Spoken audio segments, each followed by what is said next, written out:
Air force academy all India rank 3। All India rank 3 air force academy. Indian military academy all India rank 14। Indian military academy IMA all India rank 14। OTA का rank नहीं आया। OTA में IMA का आ गया तो आप OTA के पीछे काहे पड़े हो भाई? अब इंटर जब हो जाएगा तो कोई कहेगा कि मैट्रिक का सर्टिफिकेट गायब हो गया। देखिए आप वहां गए ना जहां मेरा जाने का सपना था, यहाँ पे, तो ये वहां गए। Indian military academy rank 14, IMA rank 14, air force 3। तो अभी आप एयरफोर्स ज्वाइन कर लिए? हाँ सर, एयरफोर्स ही ज्वाइन करेंगे क्योंकि फर्स्ट प्रेफरेंस वो था। अच्छा। और फ्लाइंग फिट हो गए। फ्लाइंग फिट हो गए भाई, एयर फ्लाइंग ऑफिसर, वाह अभिनंदन। ये तो बहुत बढ़िया बात है। आज सबसे खुशी हो रही है सर कि आपको सामने देख रहे हैं। बताइए किसमें कितना रैंक था IMA?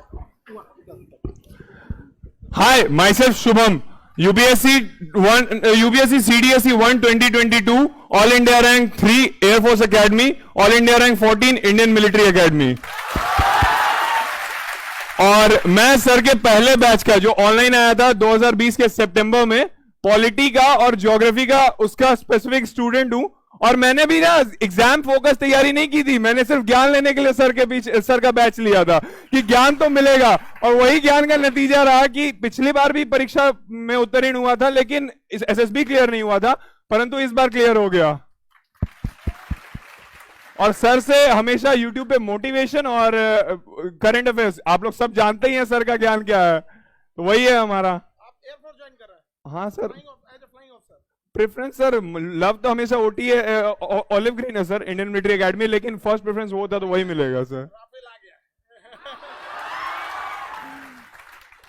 चलिए बढ़िया। एक्चुअली क्या है ना, हाँ हाँ हाँ, मिठाई खिलाते हैं क्योंकि दोबारा बहुत आर्मी में सिलेक्शन के बाद काफी ज्यादा प्रोसीजर स्टिक हो जाते हैं, आर्मी मिलिट्री सबके। अब इनको हम क्या बोलेंगे कि अब आगे जाएंगे। अब आपको अगर IMA ज्वाइन करते हैं तो आप आने वाले फ्यूचर में, अभी जब आप लोग बूढ़े होंगे तो इनको आप लेफ्टिनेंट जनरल के आसपास में देखेंगे। ये सेना के जिस एज में ये गए हैं, देश के कम से कम इनके ऊपर एक बड़ी जिम्मेदारी होगी आने वाले, जो भी इस एज में जाते हैं लोग, एक यंग एज में। हालांकि अगर आप एयरफोर्स में गए, फ्लाइंग उसमें कैटेगरी में हो गए, फ्लाइंग फिट पूरी इंडिया में सबसे टफ मेडिकल अगर किसी को होता है, देखो मेडिकल तो आर्मी का NDA और CDS में टफ होता ही है, हमसे कौन पूछेगा, तूने, हम वही में से छट के आ रहे हैं।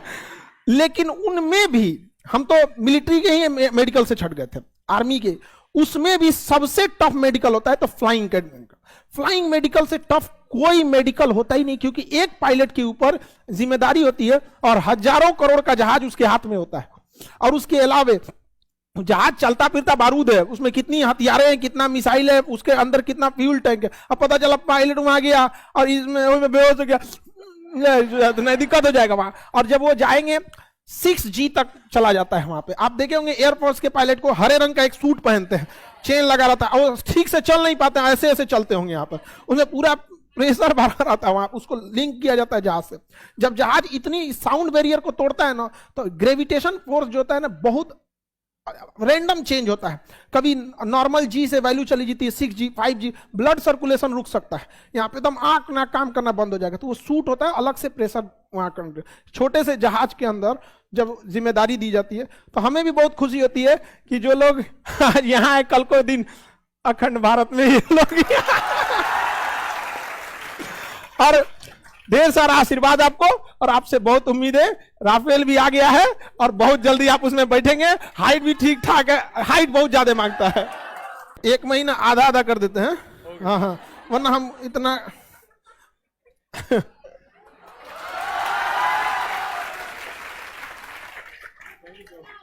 चलिए बढ़िया है। अब बहुत जल्दी हम आपको देखना चाहते हैं एक बार, ताकि कारनामे आपके अखबार में निकले, ठीक है? खुश रहिए, खुश रहिए, ठीक है?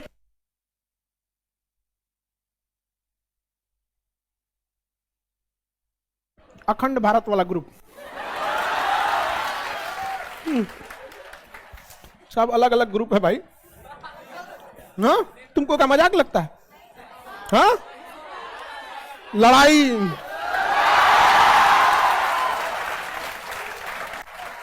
अखंड भारत, समझा क्या? छोटा मोटा नहीं है आप। अब अपने लड़कों के हाथ में जिस दिन राफेल आ जाएगा ना, उस दिन ऊपर काल। अब कम ही बोलते हैं ना, मीडिया वाला हमारा पीछे पड़ जाता है। आप शांति नहीं चाहते हैं। भारत की अशांति का दुई को चीज है, उन दोनों को शांत कर दीजिए, हम शांत हो जाएंगे। नहीं समझ आएगा सर, हम भी बहुत जल्दी आओ, बहुत जल्दी आओ, रैंक होल्ड करके ऑल ओवर इंडिया में रैंक 3, ये एयरफोर्स में, और मिलिट्री आईए में ऑल ओवर इंडिया रैंक 14। समझ रहे हैं कितना बड़ा रैंक है। सबसे टफ होता है फ्लाइंग मेडिकल पास करना। हम लोग तो उसी मिलिट्री, क्योंकि देखिए मिलिट्री को जमीन पे रहना है, थोड़ा बहुत भी एडजस्ट हो सकता है उसको हवा में, और एबनॉर्मल स्पीड ओजोन लेयर के ऊपर, ये तो नीचे तो ऊपर ऊपर भागना होता है। आप कौन सा डिपार्टमेंट देगा ये डिपेंड करता है आप आने के बाद, कि मल्टी रोल जहाज देता है, इंटरसेप्टर देगा। अगर इंटरसेप्टर देगा, इंटरसेप्टर जहाज क्या होता है ना, दुश्मन का जहाज आया सबसे पहले ही जाके मारेगा उसको, धर धर धर धर। इंटरसेप्टर मल्टी रोल, दूसरे को मार भी सकते हैं और नीचे बम भी गिरा सकते हैं। समझ में आ गया कि नहीं? तो पानी उनी नहीं।